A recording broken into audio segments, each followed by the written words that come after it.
Why are you gay? Salió la noticia de una señora que en un lugar de España, del que ahora mismo parece que no me voy a acordar, pues habría asesinado a su pareja y le habría cortado los genitales. Hubo un tiempo en el que estas noticias se daban con jijís jajás. Yo recuerdo haber visto una noticia donde se anunciaba que una señora le había cortado los huevos a su pareja y se hacía un poco como con la coñita. Cadena Ser, cariño, te has quedado sin rabo. Claro, cariño, te has quedado sin rabo, lo siento muchísimo. Habértelo metido debajo de la bragueta. Chun, chun, chun, cerradita. Enar Álvarez te lo contaría como despollándose. ¡Ah! ¿Es que acaso no se lo merecía? Y en la cadena Ser, en Buenismo Bien, estarían diciendo: muy bien, Enar, muy bien, por favor, no nos funes, Enar, no nos funes. Bien, entonces, de esto estaban dando la noticia el otro día en Espejo Público. A su pareja y le amputa los genitales, Miquel. Sí, Susana, ha ocurrido en Bilbao. Tras el crimen, ella se lo contó a su hija pequeña, quien llamó a la policía. De hecho, la principal hipótesis sería un ataque de celos. La Ertzaintza continúa con la investigación y esto ¿Un es lo ataque que de sabe. celos? ¿Un ataque de celos? ¿Un ataque de celos? ¿Un ataque de celos? Vamos hasta ahora. Si un hombre tiene un ataque de celos y asesina a su mujer a puñaladas y luego le corta las tetas, ¿de qué estaríamos hablando, chicos? ¿De qué estaríamos hablando? Mujer mata a su marido a puñaladas y le amputa un testículo en Bilbao. Un titular tan macabro como escalofriante. Que le ha cortado los testículos al bar de Ferna, que lo conocemos de toda la vida. Ocurre en el interior de esta vivienda de Bilbao. Era de madrugada y la mujer de 55 años, presuntamente después de una escena de celos que deriva en una discusión, decide amputarle el testículo para después acabar con la vida de su marido de 67 años. Él decía que andaba con muchas. Era un poco picaflor. Pues si era picaflor, no le hagas caso y vete, pero no matarle. ¿Pero esto qué es? La propia mujer habría Era un poco picaflor, dicen. confesado el crimen a la Ertzaintza después de llamar a su hija y contarle lo sucedido, que según el Diario Vasco fue quien alertó a los agentes a través del 112. Mi madre mató a mi padre. La autora confesa, ya detenida por homicidio, no tenía antecedentes por violencia de género. Nunca he visto ni un mal gesto ni nada, o sea, han tenido una relación buena ellos de pareja. Un crimen que ha impactado a todos los vecinos de la pareja. Revolucionado con las noticias. Como de la puerta para adentro, no se sabe lo que pasa. ¿Qué ocurrió realmente dentro de esa vivienda que le llevó a la asesina confesa a ese desenlace tan salvaje? Hoy estamos en Bilbao para esclarecer todos los detalles de este brutal crimen. Pongo esto porque he visto que me habéis pasado un clip, dice a Rubio, de Pilar Rubio, no sé. Baby Didi se llama. Una mujer en Bilbao ha matado a su marido, le habría apuñalado y mutilado los genitales. No, esto no es violencia de género. Y está claro. No es, ¿no? Vale, a ver, nos va a explicar la diferencia, un segundo.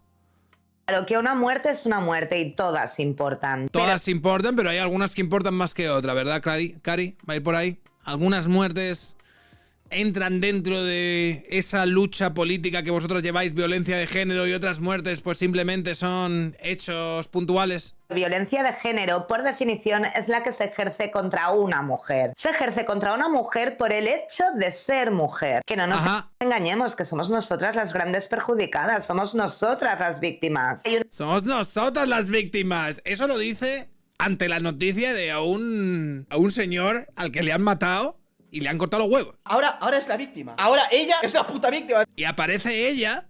Las víctimas somos nosotras. Que somos nosotras las víctimas. No es humor, piensan así. Tienen esta puta mentalidad.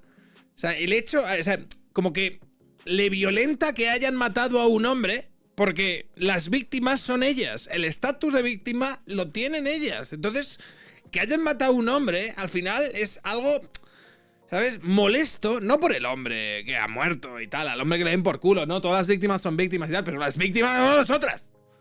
Las víctimas somos nosotras. Vamos a seguir escuchándola. Una realidad estadística y social, punto.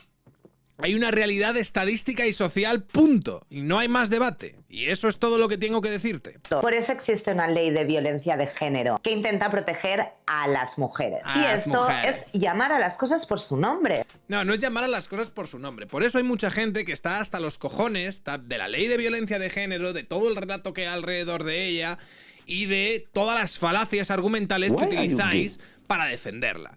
¿Vale? Una de las principales críticas que hay a la ley de violencia de género es que se trataría de una ley que reproduce un derecho penal de autor. Es decir, que no juzga los hechos, que no juzga las circunstancias de un determinado delito, sino que juzga a las personas por un carácter identitario como es su sexo, o su género, o como cojones queráis llamarlo. ¿Vale? Y eso es derecho penal de autor. Las feministas durante muchos años han dicho no es derecho penal de autor porque en el mismo delito aparecen una serie de elementos, ¿no?, que lo identifican como algo específico, ¿no? Porque la están matando por ser mujer, ¿vale? No por celos, no por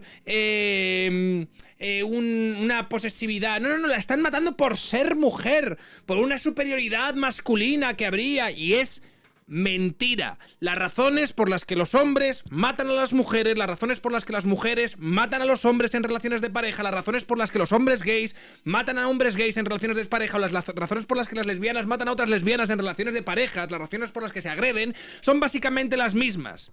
No hay una razón específica que haga que los hombres maten a las mujeres por el hecho de ser mujeres, pero las mujeres maten a los hombres por otro corpus de razones y de cuestiones totalmente separadas. Es la misma, son celos, es no aceptar una separación, es sentir que tienes que poseer al otro, es peleas por resentimientos, relaciones enquistadas, cuernos, ese tipo de mierdas, ese tipo de putas mierdas. Y entonces no tiene ningún puto sentido tener una ley, ¿vale?, que solo protege a un grupo de estas víctimas cuando los que lo sufren son todos. Independientemente de que las mujeres lo sufráis estadísticamente hablando más que los tíos, que los gays o que las lesbianas, ¿vale? Y tú, no sé qué, Vivi, ¿cómo te llamas? Eres retrasada mental. Escuchándote me da la sensación de que eres retrasada mental. Pero tonta de baba. ¿Sabes? De haberte leído un putito librí y haber dicho, ya lo he entendido, ese es esto, yo lo he entendido. Te falta materia gris y el resto de materias también te faltan. Se ve a la putísima legua. A la putísima legua se ve que eres más tonta, tío, que un coche abollado. Esto es un homicidio, esto es en todo caso violencia doméstica. Y sí, es un crimen, pero esta mujer no ha matado a un hombre por el hecho de ser hombre. Bueno, y cuando un tío mata a su mujer por celos, sí la mata por el hecho de ser mujer. Explícamelo. ¿Cuál es la puta diferencia de un tío matando a una mujer por celos y una tía matando a una mujer por celos? ¿En qué punto de te estoy matando porque veo que estás tonteando con la vecina del quinto? ¿En qué punto pasa de ser un crimen motivado por celos a un crimen por el hecho de ser una mujer? ¿Cuál es ese momento mágico en el que de repente todo hace clic y el tío dice, no, ahora mi motivación es que te mato por ser mujer? No hay que confundir conceptos. También os digo, la violencia no es un y tú más, no utilicéis un caso excepcional como arma ideológica. Pero si lo estás utilizando tú, si has empezado diciendo nosotras más. No, pero no empecéis utilizando esto como y tú más. Ha empezado literalmente el putísimo clip este que ha hecho diciendo yo más. No, yo soy víctima, la víctima soy yo. Este año, y aún estamos en enero, han muerto ya 4 mujeres víctimas de violencia de género. Desgraciadamente veremos cómo acaba este marcador a final de año. Así que no, y calladitos estáis más guapos. ¡Hostias, qué duro! Calladitos estáis más guapos. Vete a tomar por culo la choni contrahecha de los cojones esta diciéndome... O sea, te lo digo. Esta gente me quiere radicalizar para mal, ¿eh? Madre del amor hermoso, tío. ¿Cómo se llama esta pava? Didi. O sea, es Pilar Rubio mal, ¿no? Es Pilar Rubio mal. Estrella de TikTok. Dios santo de mi vida. De hecho, la presunta agresora está ingresada en el hospital, mientras en el bar que regentaba la víctima se ha podido improvisar un altar. Paula Ríoz. Sí, la jueza ha decretado prisión provisional para María, de 55 años, que a esta hora continúa ingresada en el hospital de Basurto. Está siendo tratada de cortes y de heridas, consecuencias, según la policía, de ese enfrentamiento en el que acabó y confesó después a los agentes con la vida de Luis, de 67 años. Era su pareja desde hacía 5 años. Se le acusa de homicidio con saña. El hombre tenía un corte profundo en el cuello y varias cuchilladas por todo el cuerpo. Este barrio de Uribarri, en Bilbao, estaba muy tocado, muy emocionado. Luis era muy conocido aquí, regentaba este bar, el bar Fernán. Todos venían aquí a tomar café. Hoy por la mañana nos contaban que le echarán siempre de menos un bar que se ha convertido, como decías, Miquel, en un altar improvisado de velas, de flores, de notas de sus vecinos, de sus familias. Muchas gracias por todo el apoyo a los clientes y amigos del barrio. Te queremos, Aitá. Dicta una de esas notas, y en el que también hay una puñito para ti también. Convocatoria a las 2 de la tarde. Sus vecinos están llamados a una concentración silenciosa aquí frente al bar Fernán para condenar todas las violencias y para apoyar a la familia de Luis. Fascistas, ¿eh? Fascistas ahí. Gracias, Paula. Bueno, Serafín Giraldo, inspector jefe de policía. ¿Qué más se sabe de este caso? Porque se ha apuntado que actuó así por celos la presunta asesina. Se trata de una mujer venezolana de 55 años que estaba asentada, eran pareja. Ahora mismo se está investigando si la mutilación genital se produce antes o después de la muerte. ¿Por qué? Porque se le podría acusar incluso de asesinato por el ensañamiento con la mutilación de los genitales. Y hay que saber también si el hombre, él ya lo confesó así, estaba o no estaba dormido. Al parecer fue durante el viernes por la noche, él estaba dormido, lo apuñaló y luego, según confiesa, le mutiló genitalmente. Pero esto hay que comprobarlo, hay que verificarlo. Y hay que saber si esa mutilación genital fue incluso en vida, para saber si estamos ante un homicidio o ante un asesinato. Él es un varón de 67 años, español, de origen portugués, que también tiene 3 hijos y una relación anterior, y en principio eran una pareja normal, no había denuncias y no estaban metidos ninguno de los dos en el sistema de Biogen. Tremendo, ¿eh? Juan Soto Ibars, esa mutilación genética añade... La mutilación genética, dice Susana Griso. Me parece un poco loco que tengan que aclararte que ninguno estaba en el sistema de Biogen, ¿sabes? Como ya preparándote para decir... La señora esta a priori no le habría denunciado. Pero imagínate que lo hubiese hecho. Digamos, si lo hubiese hecho, ya estaría Inés Hernán y Ana Álvarez y toda esta purria diciendo, bueno, es que claro, ante la duda tú la viuda, corazón, claro que sí. Momentos que hace pensar que efectivamente hubo saña y ganas de castigarle, ¿no? Bueno, es interesante ver... Vale, esto es Ana Álvarez en otra circunstancia. ¿Sí? Nos queda tiempo, porque como estoy precisamente hablando de que hay que darle voz a las señoras que hacen las cosas como se tienen que hacer, aunque la gente crea que está mal, por favor, tenemos que acabar poniendo la noticia que le íbamos a hablar al principio y no lo hemos hecho, de esta persona, una gran heroína, por favor, leerlo. Una mujer corta el pene al dueño del bar en el que trabajaba, harta de que la agrediera sexualmente. Esto era falso, al final. No la agredía sexualmente. Es lo que ella dijo para intentar librarse, y en el juicio quedó claro que no había sido así. Que se lo había cortado por una cuestión de celos o de mierdas que tenía. Por favor, un aplauso para esta señora. Icono feminista, esta señora, o Simone de Beauvoir, en plan de, la ha pasado por la derecha. Pues te quedas sin Lorena Bobbitt está ahí. Si es que hay que hacer mira, además, cuando pasó lo de Lorena Bobbitt, si se lo digo a vosotros, cuando pasó lo de Lorena Bobbitt, o sea, no sé si visteis el documental, yo sí lo he visto. que todo el mundo la dejó por una loca. Sí. Y ya como, perdona, que esta señora le está maltratando a su marido, y la viola, y llega borracho, y la viola una y otra vez, y lleva así no sé cuántos años, y le ha ido a denunciar millones de veces y no ha hecho nada. Pues cariño, te has quedado sin rabo. O sea, quiero decir, es así la vida. Con lo cual esta señora, ojalá sepamos cómo se llama. Cómo me gustaría que la cadena SER sacara promos. Cadena SER, cariño, te has quedado sin rabo. Pero es la forma en la que esta peñita, este grupo, tío, de absolutas psicóticas que han estado intentando marcar cómo deberían ser las relaciones entre hombres y mujeres y explicándote la superioridad y la misoginia y todas estas historias, han llegado hasta puntos esperpénticos en los que ahora ya no. Ahora ya yo creo que ya no se atreverían, pero es que hace unos años estaban en la cadena SER que apareció una noticia de que a otro paisano le habían mutilado los genitales y esta subnormal se ponía a bailar. Claro, cariño, te has quedado sin rabo, lo siento muchísimo. Habértelo metido debajo de la bragueta. Cerradita. Esto en la cadena SER. En la cadena SER. Esta gente luego dice, joder, es que recibo muchos insultos online, no vean las de cosas que me dicen. El rollo de... Pero ¿sois conscientes de lo que venís divulgando y transmitiendo los últimos años? ¿Sois conscientes? Ah, te has quedado sin rabo, jajajaja.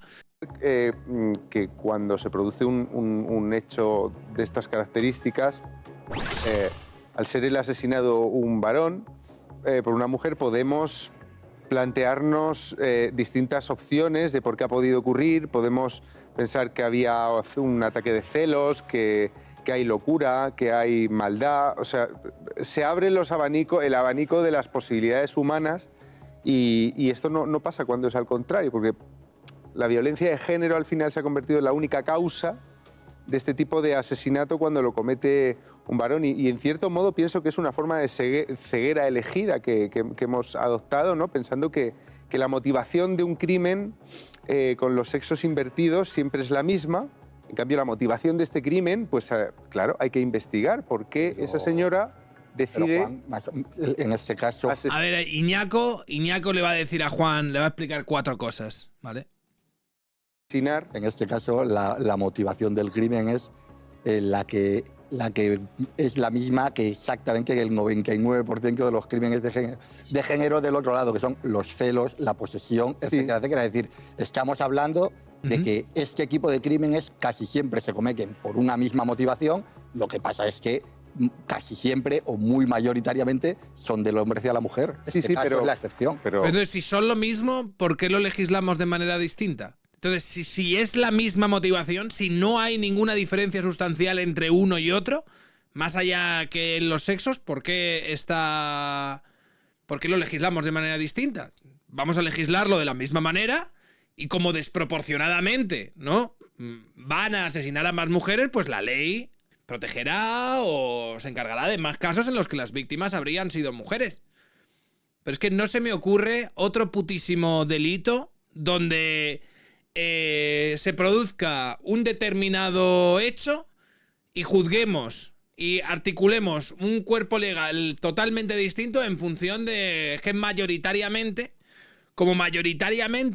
son inmigrantes del Magreb los que más agreden sexualmente, por ejemplo, en Navarra, pues vamos a hacer una ley, ¿vale?, para meter y para perseguir de manera especialmente concienzuda y más aguda a todos los inmigrantes del Magreb que cometan este tipo de delitos. Sería algo que a Iñaco le parecería una absoluta demencia racista propia de la ultraderecha, de Vox y de Adolf Hitler. Pero cuando es al revés, no decimos, oye, entonces, ¿por qué? Si el hecho es el mismo, las razones son las mismas, ¿por qué cojones hemos articulado alrededor de uno todo un aparato de propaganda infernal?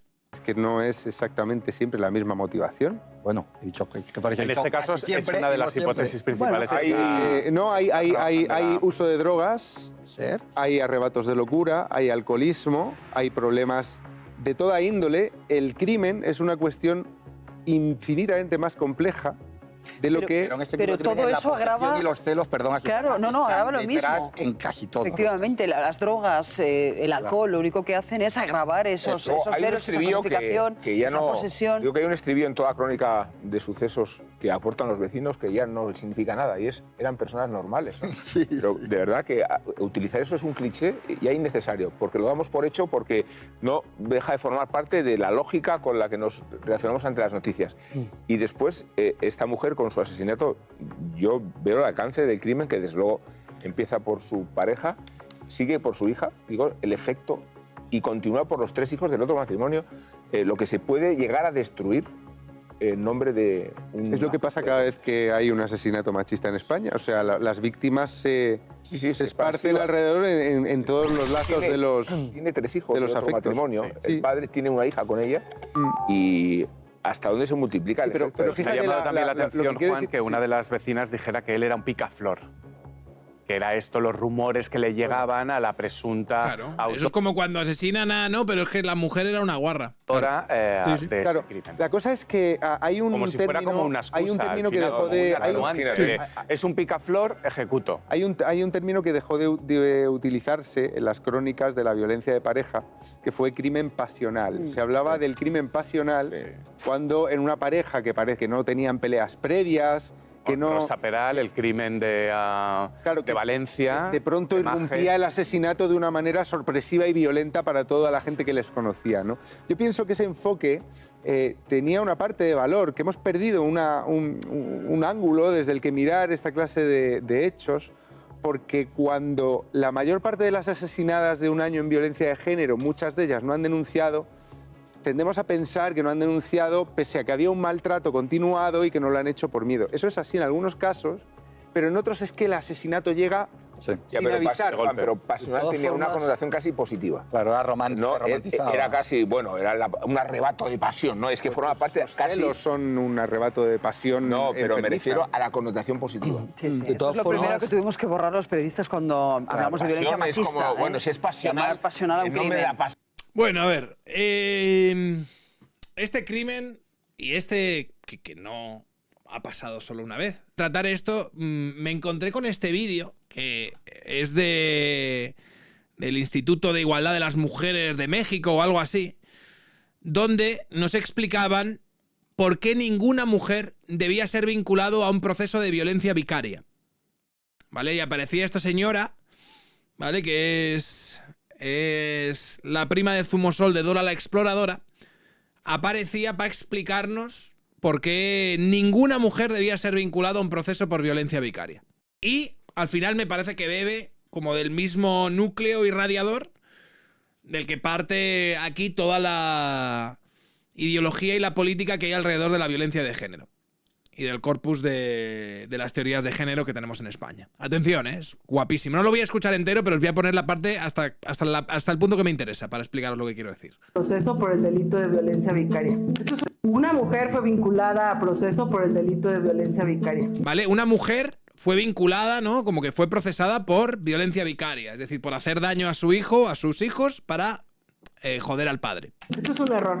Esto es un error. Voy a explicar por qué y también qué vamos a hacer desde la Secretaría de las Mujeres al respecto.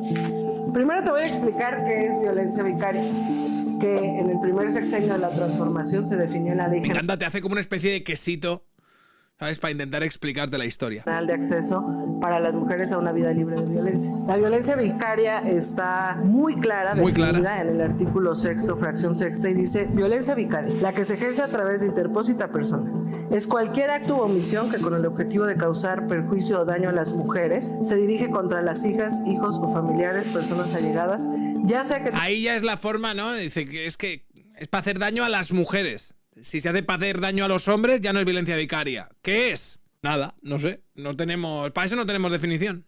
Para cuando es para hacer daño a los tíos, no, es que no... Eso no lo hemos incluido en el Código Penal, entonces no sé... No sabría qué decirte, pero es gracioso porque ahora nos va a decir algo interesante. Tenga o se haya tenido una relación de matrimonio o concubinato. A raíz de eso, el artículo 9, fracción 2ª, obligaba a que todos los códigos penales estatales generaran una homologación del tipo penal basada en esta definición. Luego llegó la presidenta Claudia Sheinbaum, como ustedes recordarán, además de que se creó la Secretaría de las Mujeres, una serie de reformas en 2024, una muy importante que establece los deberes reforzados del Estado mexicano para la protección de las mujeres. ¿Esto qué significa? Que todas las autoridades tienen que hacer lo que está en sus manos para su protección. Este principio constitucional es un principio que obliga a todas las autoridades a actuar en consecuencia. A raíz de eso también se reformó el Código Nacional de Procedimientos Todas esas cosas se hicieron. En su artículo 554 y 573, último párrafo, en el que también se hace una referencia a esto. Que claro, me lo está explicando todo, me estoy enterando muy bien. Con esos cositos y con esas... Hostia. Definición que está en la Ley General de Acceso de Violencia Vicaria y que obliga a todas las autoridades jurisdiccionales. Esa es mi senadora con C, Citali, siendo noticia a nivel mundial. Me siento orgulloso. Gracias por los bits. A actuar en consecuencia para proteger a las mujeres contra esta violencia. Vale. Ahora, después hubo una acción de inconstitucionalidad porque hay voces que dicen que esto es un acto de discriminación contra los hombres. Hay voces que dicen eso. Hay fascistas que dicen que esto es un acto de discriminación. Que esta violencia no se debería de cometer solo contra las mujeres, a pesar de que los datos son muy claros. Dice, a pesar de que los datos son muy claros. Debería ser de... Claro, hay voces fascistas, desiguales, ¿vale? Que no quieren proteger a las mujeres, que dicen que debería protegerse tanto a las mujeres como a los hombres de la violencia que se ejerce contra los niños para hacerles daño. A ver cómo lo explica. La mayoría de esta violencia, el 90% de la violencia vicaria a través de interpósita persona, se realiza de hombres hacia mujeres. Los datos son muy claros. El 90%, además te la he puesto, mira cómo te la he puesto de grande. El 90% de la violencia vicaria es se realiza contra las mujeres. Dos cosas. Esto es falso. Este 90% que está diciendo la prima de Zumosol de Dora la Exploradora es falso. Pero voy a hacer el ejercicio de tomármelo como real. Voy a hacer el ejercicio de decir, venga, vale, el 90% es real, el dato que acabas de dar es cierto, te lo voy a dar por bueno, que no lo es, pero te lo voy a dar por bueno. Lo que estás diciendo es que como la violencia vicaria afecta en el 90% de los casos a las mujeres, vamos a hacer una ley que solo proteja a las mujeres y en el 10% de los casos que afecte a los hombres, que les den por el culo. Que les den por el culo porque es un 10% solo. Es como es solo el 10%, como solo el 10% de las veces en las que una señora hace daño físico o psicológico a sus hijos para joder a su pareja o su expareja, como eso solo sucede el 10% de las veces, nos está diciendo la prima de Zumosol de Dora la Exploradora que entonces no hay que eso no... que estadísticamente las sufren más estas, por lo tanto solo la perseguiremos cuando afecta a los que más la sufren. ¿A mí qué coño me importa que una señora haya maltratado a su hijo para joder al padre si es una minoría estadística del 10%? Tío, esta gente está dirigiendo un país. Basically the same shit. Calvo, no se puede tomar ni por ejercicio que el dato sea real. Así es como avanzan, gracias por los vídeos. Aparte, o sea, lo del 90% de no, el 90% de las veces es para hacer daño a la... Eso es mentira. Pero ahondándotelo como real, ¿tú entiendes la putísima barbaridad que estás diciendo? ¿Tú entiendes la putísima barbaridad que estás diciendo? El 90% de los asesinatos en México quedan impunes y todavía tiene el cuajo de subirse al carro woke. Gracias por los bits. Esto es la perspectiva de género y esto es lo que tenemos que combatir con todas nuestras fuerzas. Súbete aquí, pedalea. Why are you gay?